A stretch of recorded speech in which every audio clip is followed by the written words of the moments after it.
Hello and good morning, everyone. We are here today from Unlock DAO live for you to bring you our first community spotlight of the year.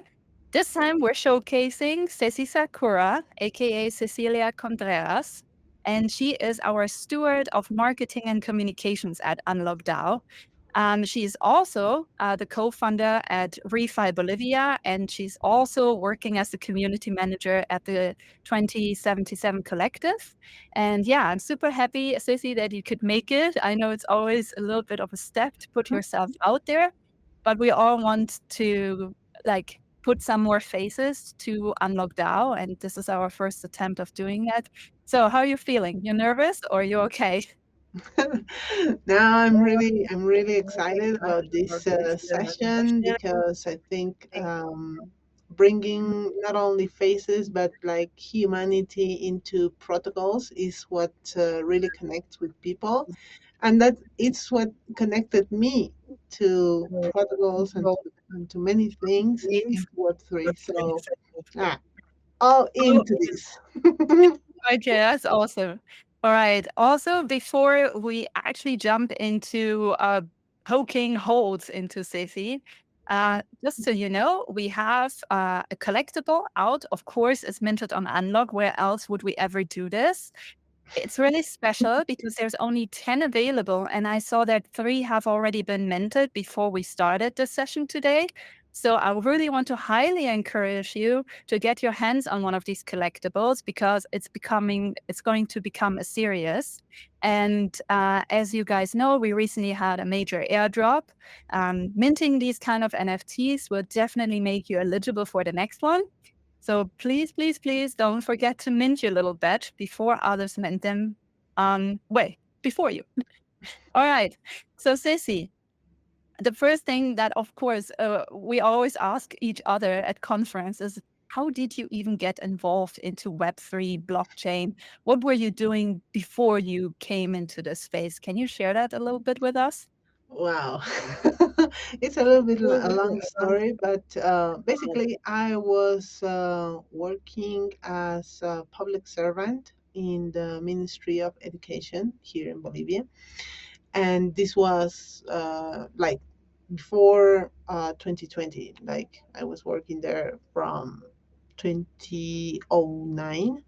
So, and then came those lockdowns, crazy lockdowns. Before that, started my own apiary and started being a beekeeper. So then like fully, I was fully motivated on going into that enterprise and have not only my apiary but also connect with other beekeepers and all that kind of stuff. So then lockdown came down and I couldn't get into my apiaries. I was like everyone else, sitting in my house and saying, what should I do? So obviously, I was on at that time, still working at the Ministry of Education, and just it was interesting. I was getting so many videos on YouTube about Bitcoin, and I started to watch them like with curiosity. And then at the Ministry of Education, they gave us like a course about making better processes using technology. And there they took us around blockchain technology for public servants, and it was really interesting. So then during the course, I asked to the people that were giving the course, like if this technology was related to Bitcoin or not, or something like that, and they told me the yes, and that was like the green light for me to explore more, to get more curious, and get into that rabbit hole. So then during the lockdowns, obviously around May on 2020, I was like um, throw out from the ministry with many other people more. So then I just started to dig in more into Web3, into blockchain, into Bitcoin and cryptocurrencies and all that. And it was such a flood of information, and I was like, what should I see? What should I watch? What should I learn? There was a lot of information. So I wanted to get into more communities because I said many more people should be learning about this, and I need to connect with them and learn from them because this is getting crazy.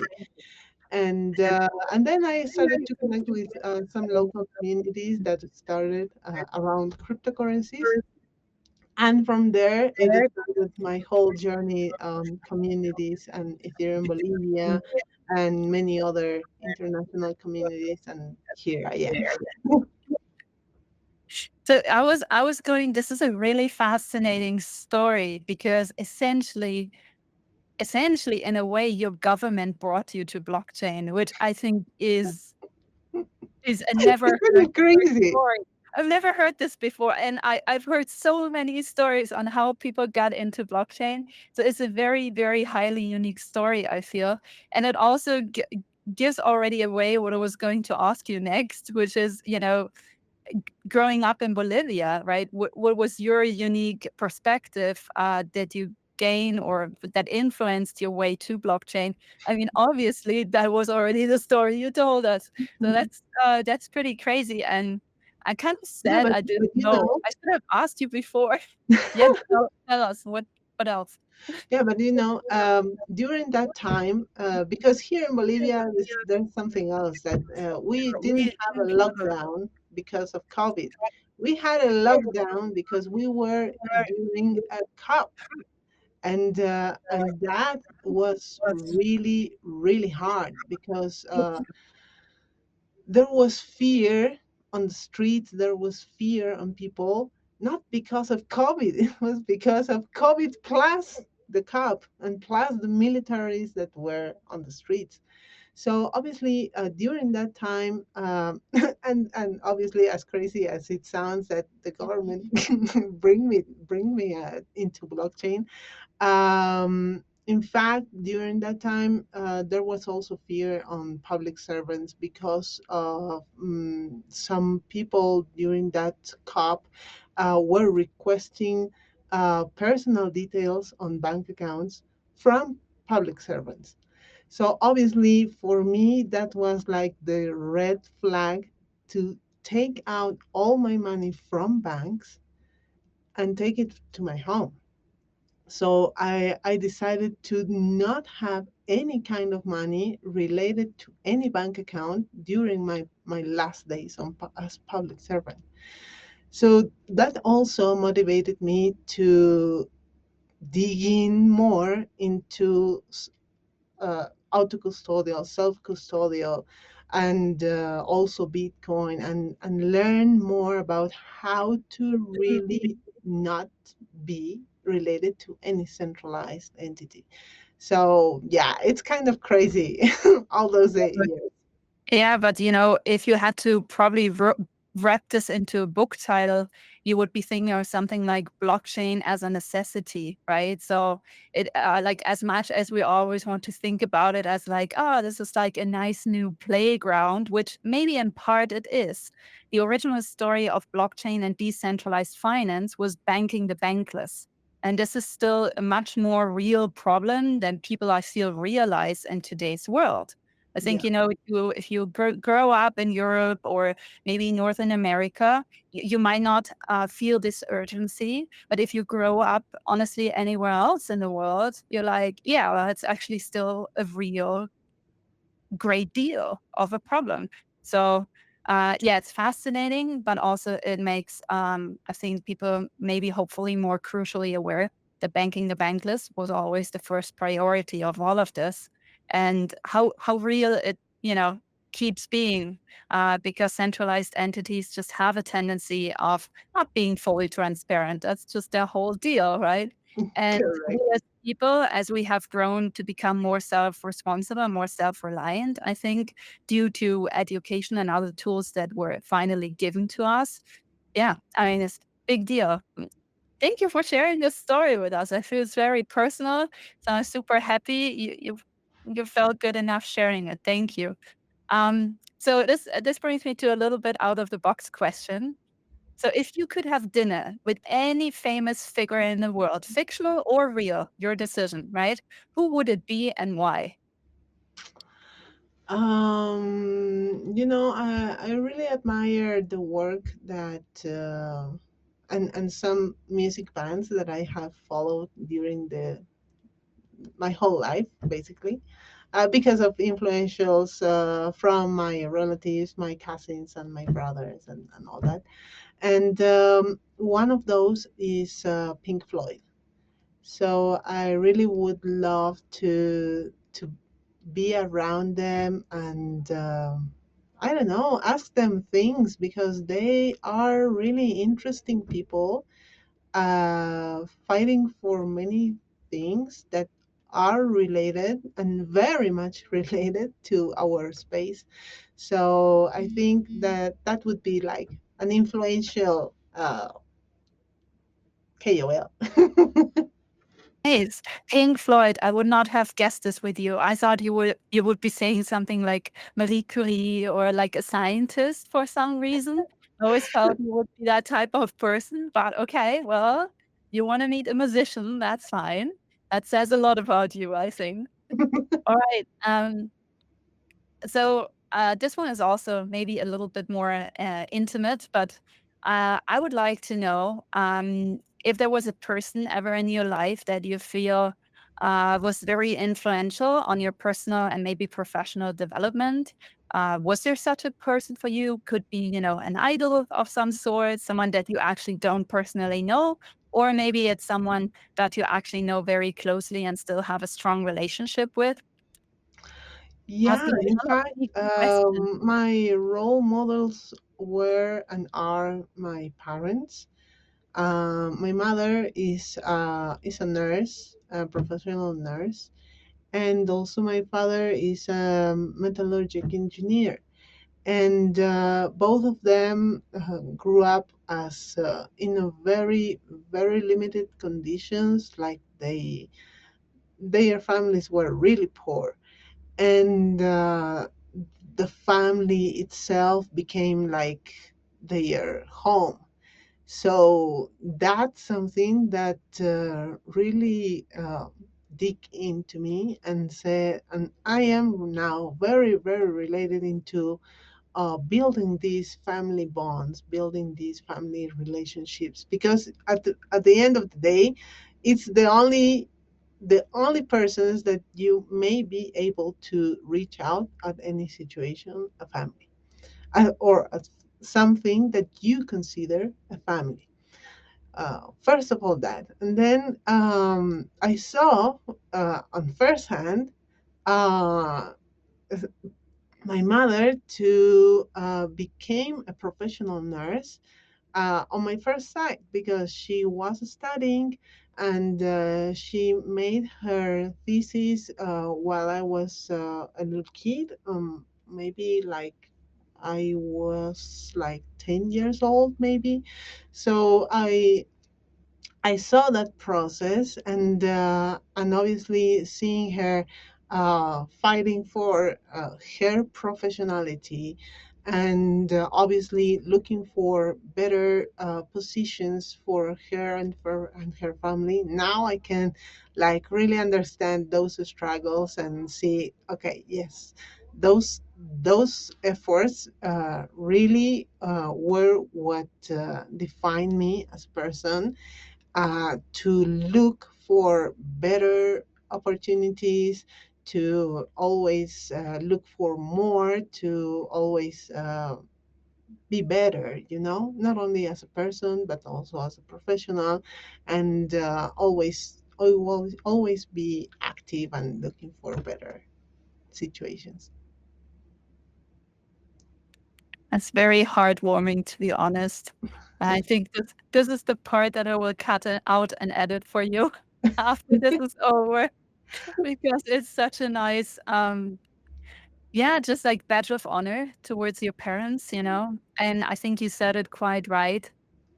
What you consider as family, right? I think a lot of people that I consider family, I only found after entering Web3 because I finally felt I discovered people who are value aligned with me, which yeah, I think my dad is also value aligned with me, right? And my mom too. But just never with the I want to say the 360-degree of understanding Mm. to have like in-depth conversations about these things. So yeah, very, very nice, Ceci.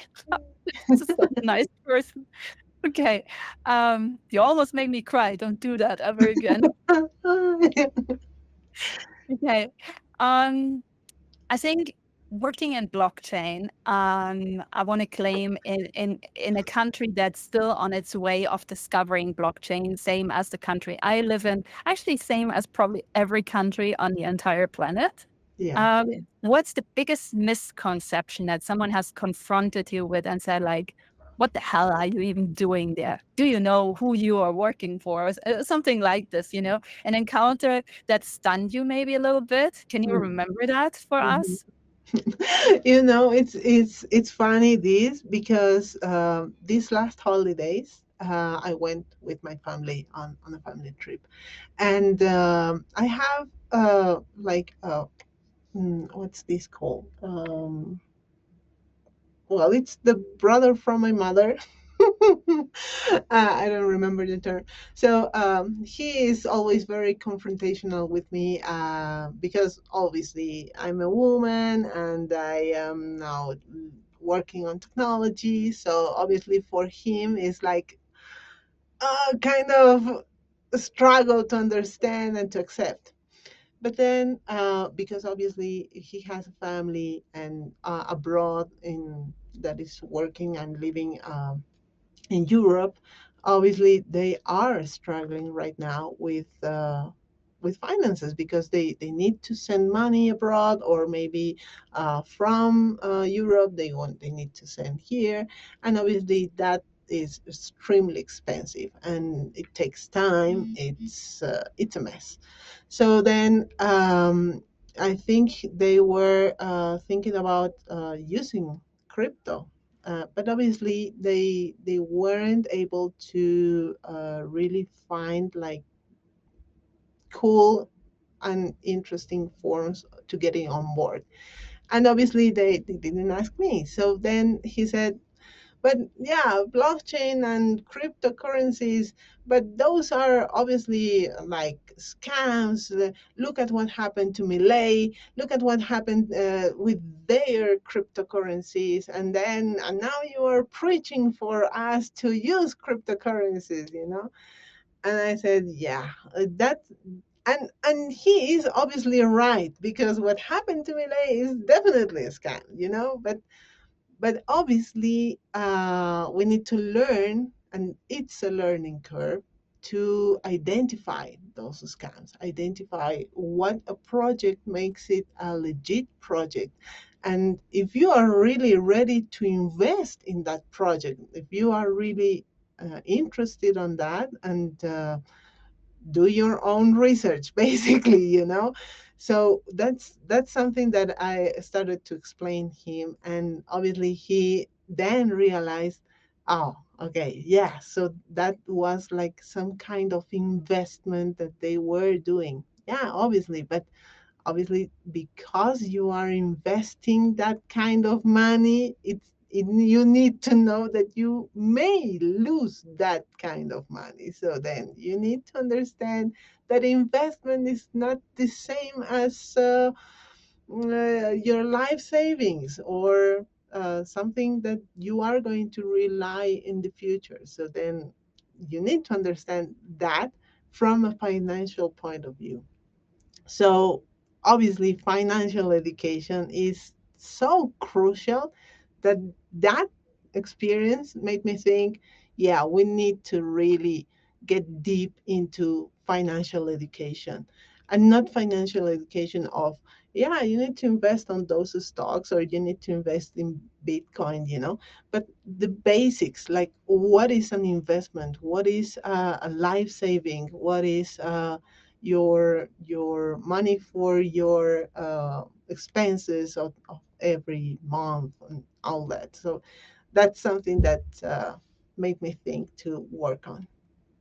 Essentially, I think this can be wrapped under financial literacy, right? Because these are things that many people don't even know in Web 2. Yeah. Like very well, right? And now with Web3, there is an additional learning curve. While it is giving us a lot of like empowerment by owning our finances and not having to deal with third parties that potentially gate our finances or whatever, right? Very different things that can start happening to you. Um, but yeah, it's financial literacy in general. I've realized that a lot of people don't even have that in Web 2. So how do we exactly expect them to just, jump into the pool in Web Join 3, into know Bitcoin. it all, And And liberty.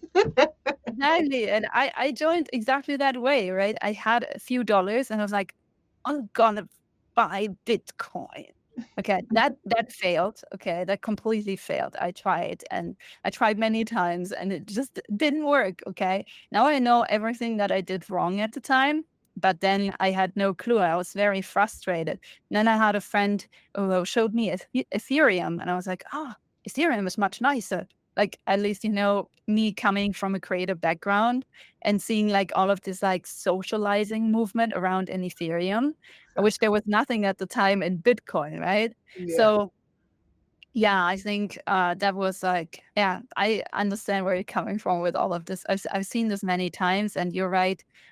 Like even though there is already a lot of education out there, like everyone has their own way of learning, so we need to just push from every angle that we can Yeah. to get people to form an understanding about all of this. Because Web3 is about becoming also more self-reliant, means there are more fundamental things aside from just words that need to be learned, right? It's not that like straightforward. Quick reminder, this is today's collectible. Here, get your collectible because there's only 10 available. It's gonna be live only for this hour. So afterwards, it's just gonna vanish, right? It's That's it. gone. And I promise it will have a future use case. So make sure to collect it now. All right. So the obvious next question, I guess, is how did you find Unlock? I mean, I know the story partially, I guess, but probably no one out there knows it. So yeah, how did you find your way to Unlock? You gonna tell us? Yeah, yeah, Very well. sure.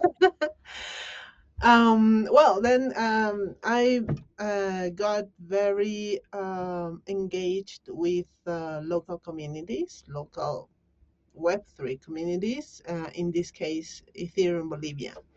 And by engage, I mean I got very, like, very, very committed to make Ethereum Bolivia the one of the best communities here in Bolivia to have not only activities around education, but also sharing knowledge and all that. No, so we were organizing always like activities and basically monthly activities here in La Paz. And we were struggling because at that time we had to use POAP, which is cool, and we still use in some cases. But the problem was that you know what happens with communities. Sometimes things are like very, like, over the place, like because people are like very voluntarily working. So then yeah, I have a place and we can make a meetup. Let's do this, and let's call the community. And that was like less than a week, I think. And then making all the arts, the copies for social media, pushing it on Facebook because obviously our community is very much related with Facebook. So then, obviously, doing all that marketing stuff with the community, you need to have also like the badge of proof of assistance. So because obviously as a community we all always look for fundraising, and we need to show our impact and how we can do that impact onto something that is off chain. So then we needed something on chain to start making our impact seen. So we relied on POAPs, and sometimes those POAPs, it becomes a little tricky because you need to ask permission, you need to wait for their approval, and also, obviously, sometimes they ask you to not send links, but or QR code, and or maybe not QR code, but codes and things like that. And on the operational side, is a struggle for a community like we are. And on that time, even though we were really small on that time, and by small, I'm telling you like 15 people getting together as a community, that's a small. But that was hard because if it gave you like a code, how we are going to manage, okay, you have this code and you have this other code, and that's a struggle. So I was looking for something and something else, and then I was participating on many other spaces, and I think it was on Let's Grow, or I don't know. It was on a space, and then somebody Great. said, "Yeah, and Yeah. you can make a ticketing with Unlock, and can have you tried? There are certificates and some other stuff." And I said, "Oh, that seems interesting. Let's look it up." So then I entered Unlock, and I said, "Okay, let's try this one. Let's make a test." And I really love it because I could make it like really easy and just straightforward. Just use my wallet, had some ETH for gas, and that was it. I already had the link for the ticket, and I could Yeah. share it. And then I started to make all the ticketing for Ethereum Bolivia since then until now. And obviously we started with ticketing, and then because we were making some other activities as workshops and talks and all those things, um, I started to encourage people to use it for certifications. And then that was good because obviously we had those certifications on chain, and then we obviously were able to show these into our stakeholders, like many other sponsors that we have had for our meetups or for our buildathon. So that's how I got engaged into Unlock. And then I thought, yeah, it's a really cool protocol. Why not help more them to get to more audiences? And I started preaching about Unlock just because I liked it. So then that's how I became part of the Unlock community. That's such a good story, but also it made me wonder if I did onboard you and Will at the same time, because Will joined us also, like, or not joined us, but I was essentially speaking at Let's Grow DAO Live in GG22. Mhm. And maybe it was the same stream. I don't recall, to be honest, but I feel like, yeah, you joined around the same time somewhat. So maybe it was the same. So look, Let's Grow DAO Live it's the space to be in. Like, there's just no doubt. Jimmy, thanks for running it. Will, thanks for being so tireless about this. Actually, I have a question for you. Want to hear the question?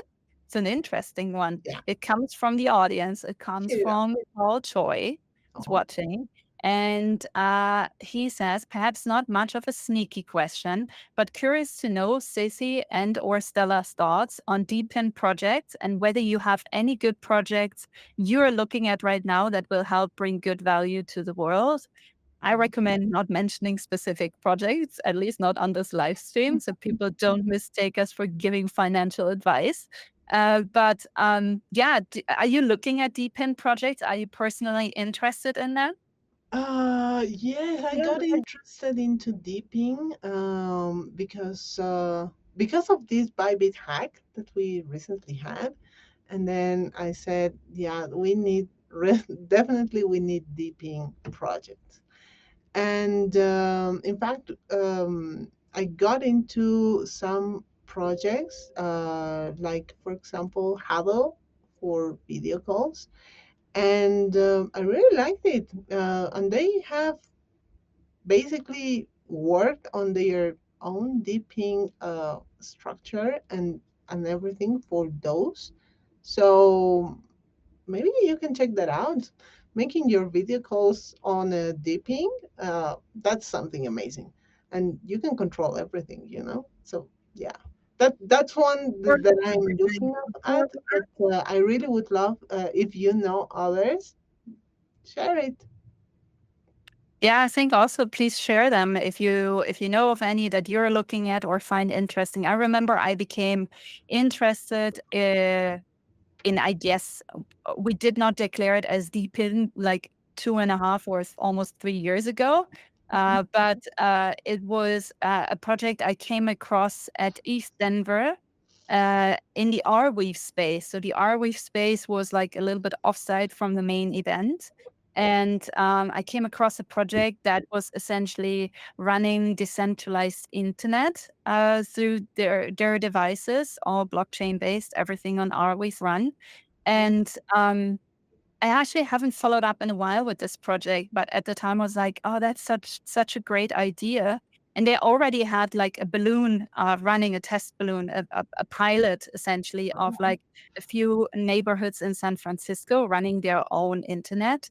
And I was Mhm, like, what could that mean potentially for decentralized, more rural places, right? That's like just like mind blowing to think of, and that internet being owned by them essentially. mhm, So running it through their own nodes, it was pretty cool. I guess that would count as deepen, right? But mhm. yeah, back in the day, no one called it deep. Back in And the you know day, what? like You 30 years ago. You know what? You made me remember because of this internet, decentralized internet you talk. I also got like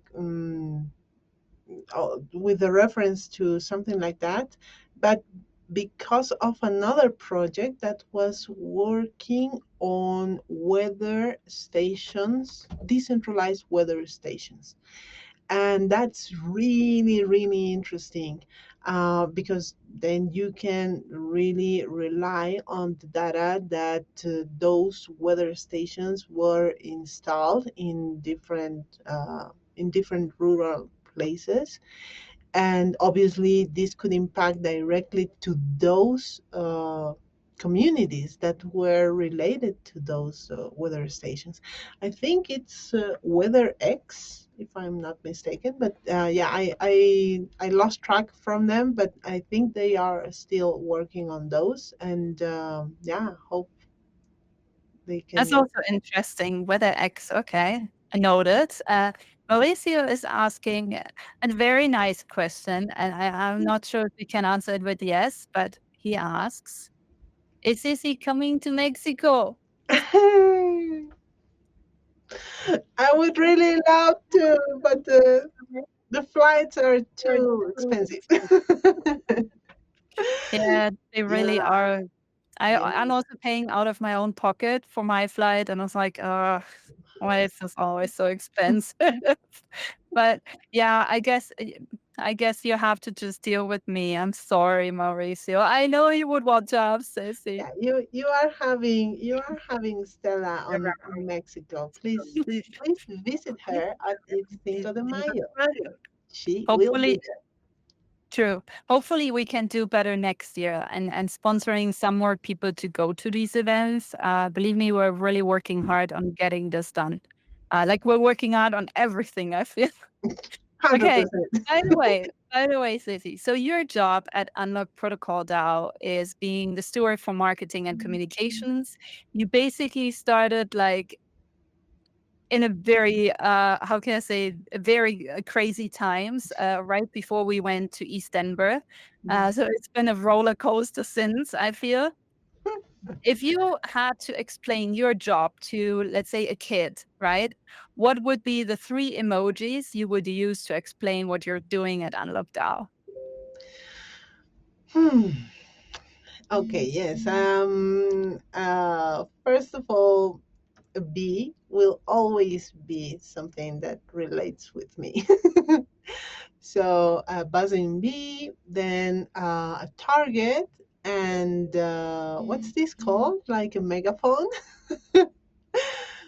That one. Nice one. Yeah, I was thinking of the megaphone. Like you would have been crazy if you wouldn't be mentioning this. So just so you guys know, the megaphone counts inside and outside, right? Like managing social media channels, but also Energy channel. screaming at us to get stuff out there. Yeah.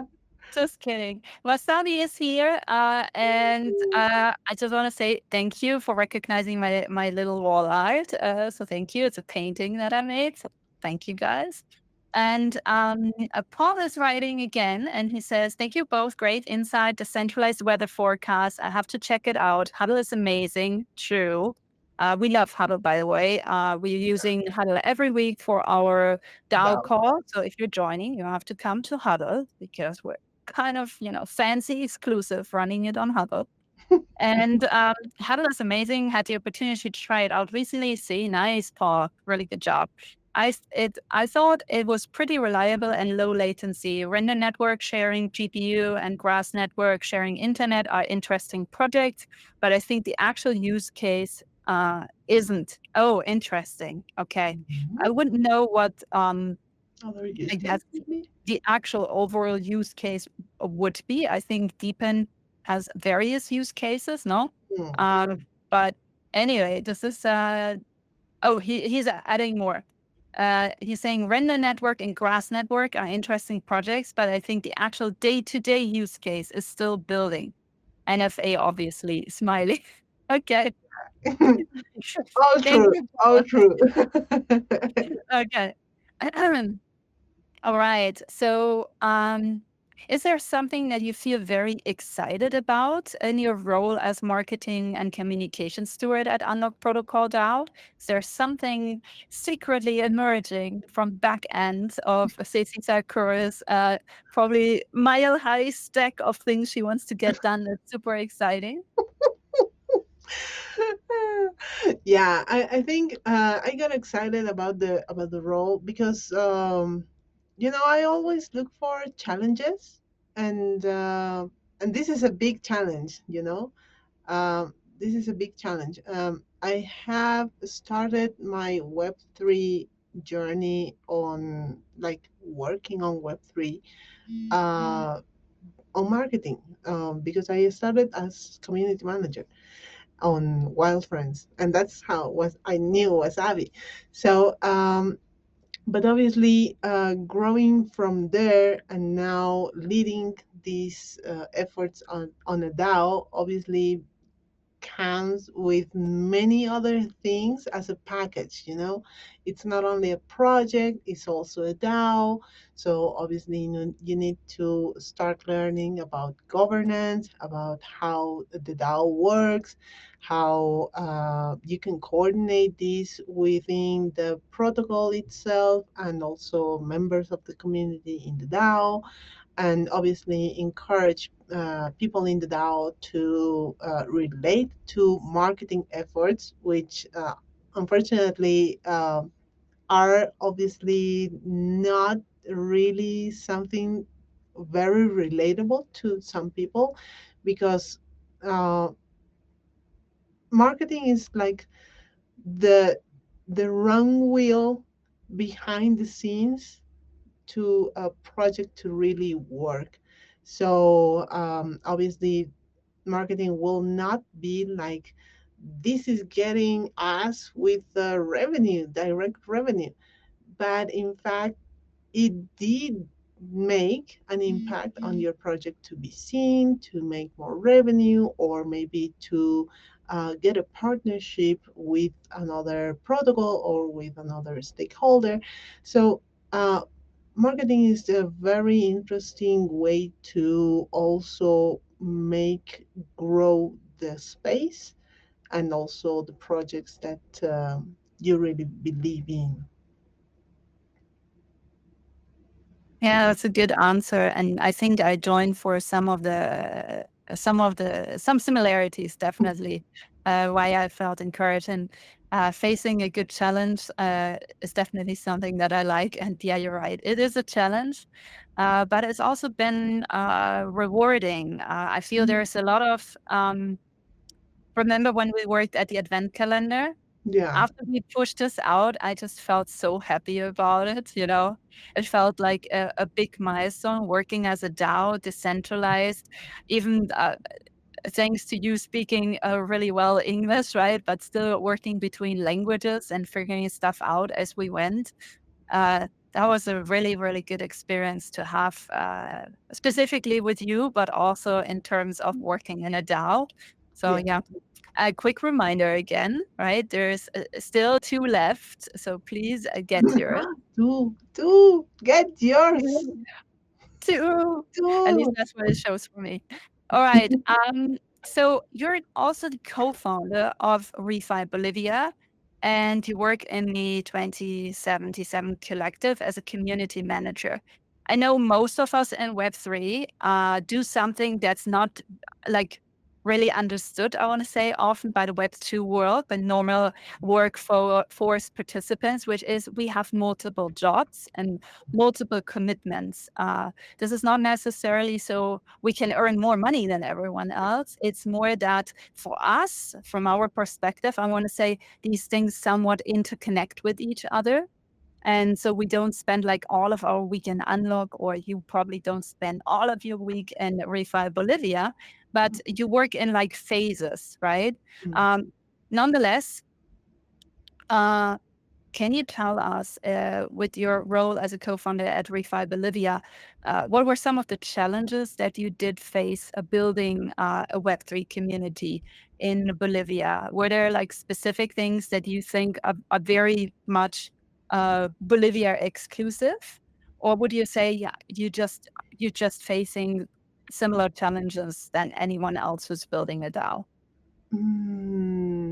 I think, first of all, Refi Bolivia is a local node, a Refi local node. What is Refi first? you know, regenerative finance.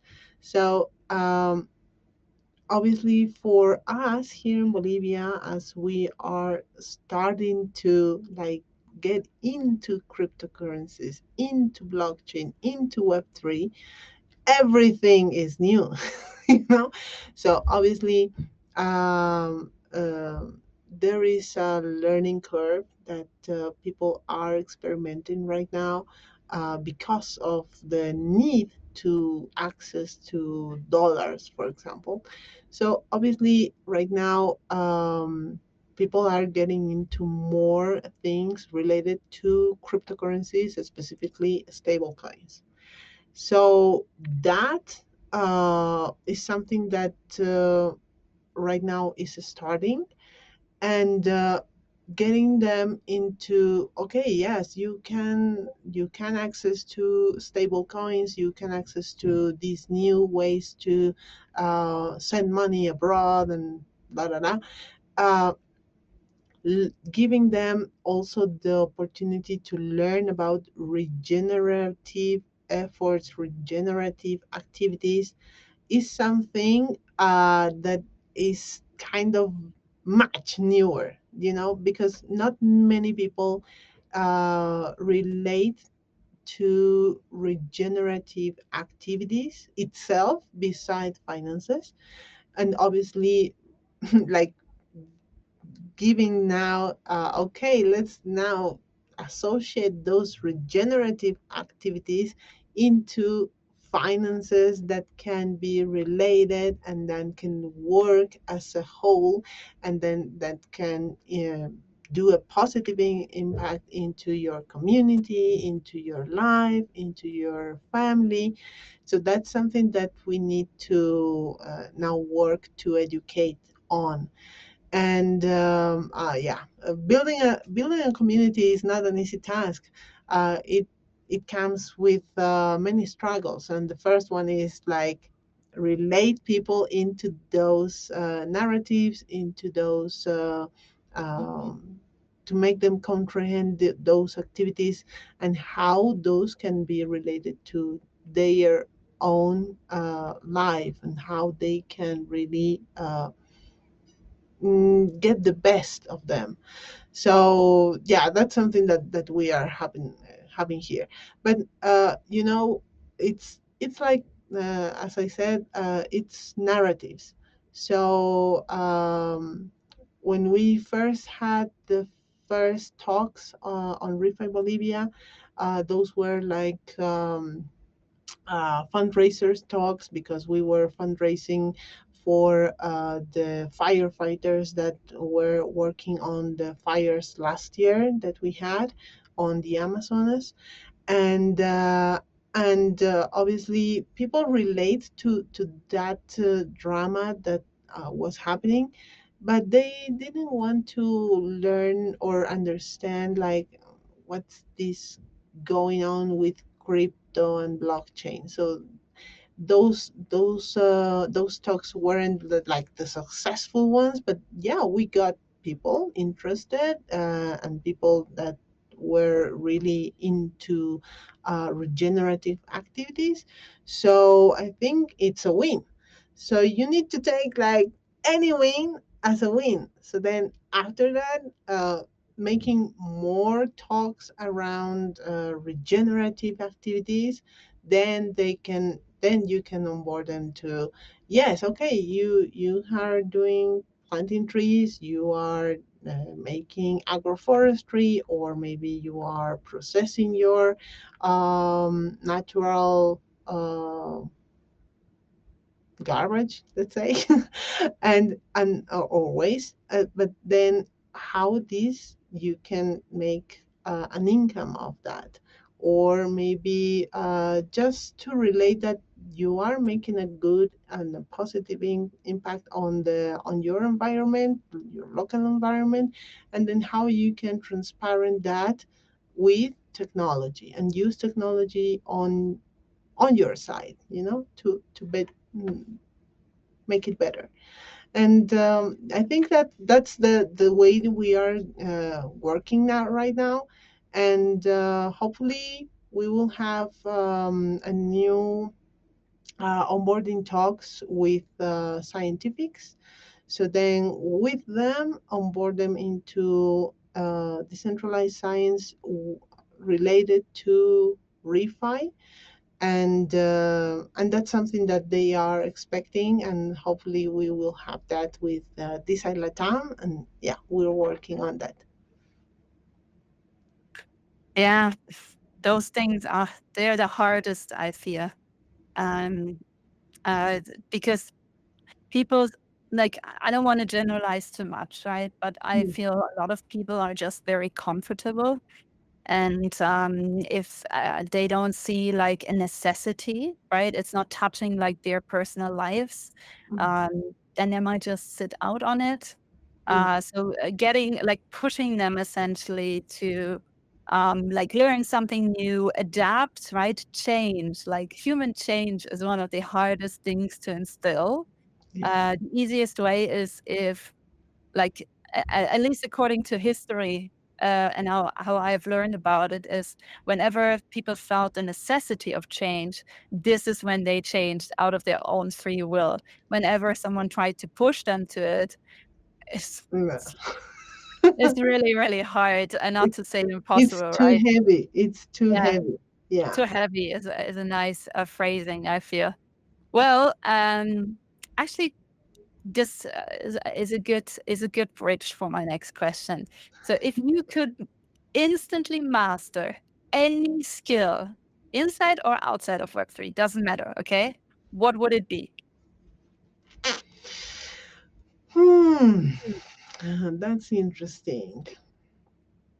You know what? I feel that project management is a very, very important skill because you need to manage time, you need to manage teams, and obviously tasks, and like a workflow of how things can be done, and really stay up to date that okay, we are doing this and now we get to into this another project and things like that. So I would say that project management would be a good skill that would fit for everything, web 2 world and web 3 world, definitely.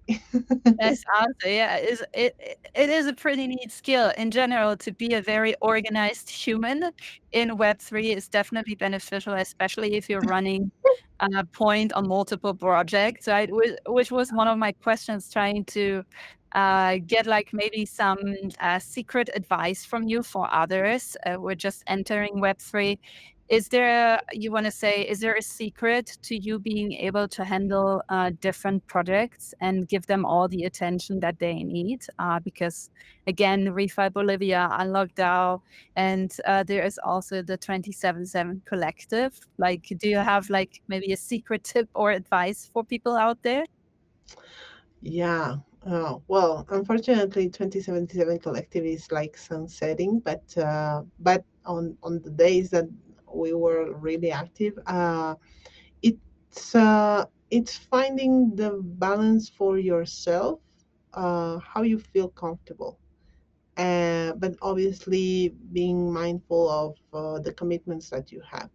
So what I did, it was like adjusting my whole schedule for the day, like what hours I will be committed to 2077, what hours to unlock, what hours to refi, and sometimes also for Ethereum Bolivia, because I am still a core member of Ethereum Bolivia, and obviously I help very much in the community. So definitely having that clear, and obviously the day, it's not like you have 24 hours.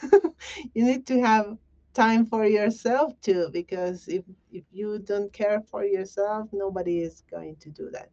So just try to manage a little bit of balance between those.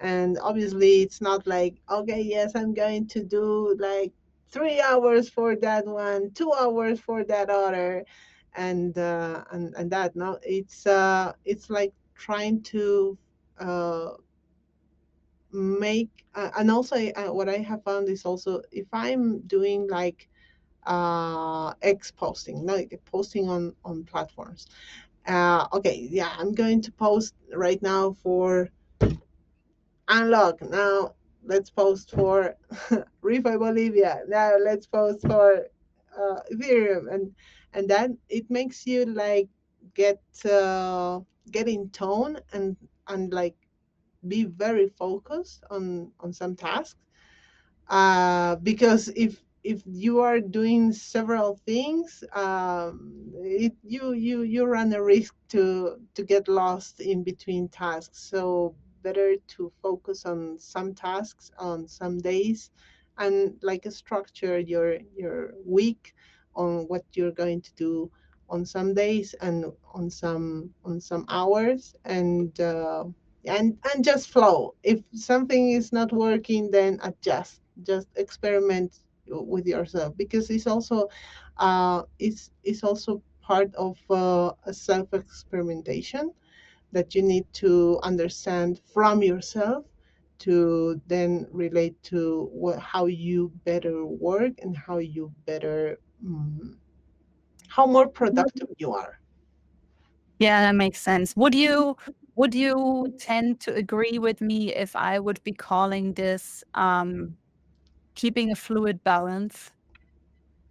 Yeah, Yeah. 100%. Because this is how I often feel about it, because sometimes Things come in a little bit unexpectedly, but they definitely take priority. So I try and I prioritize them accordingly to their urgency.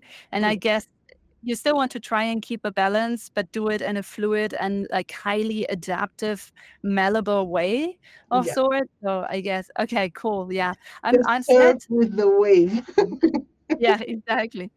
I'm really sad to hear 2077 Collective is sunsetting because I Mm, liked the initiative when I saw it the first time. I think you guys were part of the Octant funding round.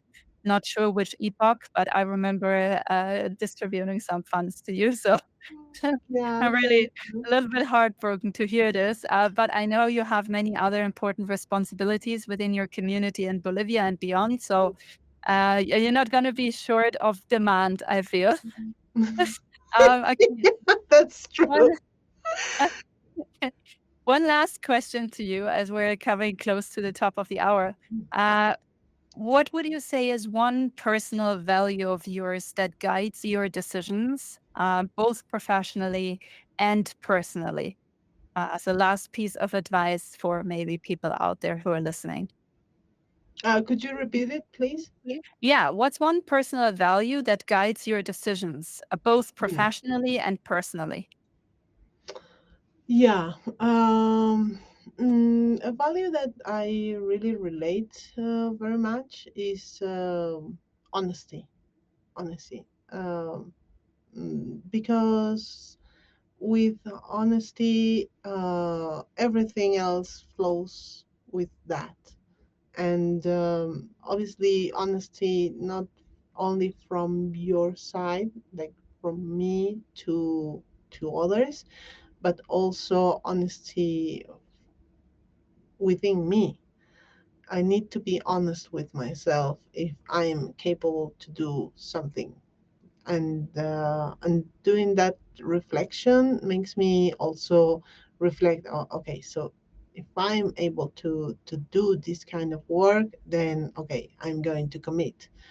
But if not, if there's doubt, better not do it. Better not do it. So yeah, if if in doubt, be honest and say no. Yeah, Yeah. honesty Oh is my something God. I really just got to say this now. Unlock DAO people, never make her doubt, okay? Because I want her to stay with us for a very long time. So please don't doubt. Make her doubt her decisions to be with us. Uh, we're we're super excited to have you in Unlock DAO. I think it's definitely not just me claiming that. I think you've seen people attend your weekly marketing calls. I pushed on the weekly agenda of the DAO call. I pushed marketing and communications to the last point of the agenda because I know everyone's just waiting for Sissy's segment because it's the most exciting one. And if I would push this any further on top, I feel like people would just leave halfway. So I'm super happy with the stuff that you've been working out, like the marketing strategy and how things have started to, lift off. I know we always make this joke, inside joke about being a little bit of a, in a snail marathon. And Ceci and I were actually very much not snails. We're actually pretty fast workers trying to get as much done as we can. But of course, when working in a DAO, you need to adapt to everyone's Mm, speed, right? And everyone's speed often averages at not the being same. slow. You know, Yeah. and especially when frameworks and structures are still being worked out. And I Mm, think in the last few months in marketing and communications, thanks to your contributions, we've come a solid length, to be honest, because you've been pushing people and holding them accountable and responsible. So yeah, officially also big thanks from my side for doing that and lifting some weight off my shoulders. No worries, I still have enough on my end to do. Never short on work. And thank you everyone out there who has been joining this conversation. We are going to start doing more of these conversations, showing you guys everyone who is contributing to the DAO one way or another. We're just going to start with the stewards, Ceci being the first one to agree to this. So thanks. Thanks. And again, you have like 1 minute left to get this little badge minted. Still two there. So get your little badge, please. Come on, And there are two. well, sorry, two, not four, two. Two. And yeah, we will see you probably in about 3 weeks' time with another live stream. So stay tuned. Make sure to get on the Unlock Paragraph newsletter if you're not already. This is where we really like distribute all valuable information. Promise we are not spamming, so we don't send out newsletters every day. Mm. But yeah, major information about the DAO, involvement in the DAO, and things that we get on the road, you will get by subscribing to this newsletter. Oh, I already see scans, so thank you for scanning, guys. And yeah, this is it from our end, I guess. Top of the hour. We didn't time this, but it worked out perfectly. So thank you, guys. Bye bye. Bye. Thank you, everyone.